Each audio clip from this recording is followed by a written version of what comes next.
నీ పాదాలకు వల్ల నా అడుగులు సాగాలమ్మా, నీ పెదవుల చిరునవ్వుల్లా నా ఊపిరి వెలగాలమ్మా. నిరంతరం నీ చంటి పాపల్లే ఉండాలి నేనన్నాళ్ళకి, నిన్ను దిలెంతగా ఎదగాలనుకోనే అమ్మా.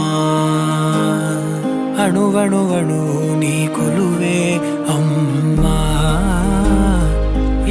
చాలా బాగా పాడావు. అది ఈ పాట మీ అమ్మకు నచ్చిందా? మీకు నచ్చిందా అమ్మా? చాలా బాగా నచ్చింది. అయితే మా అమ్మ కూడా. వస్తానమ్మా.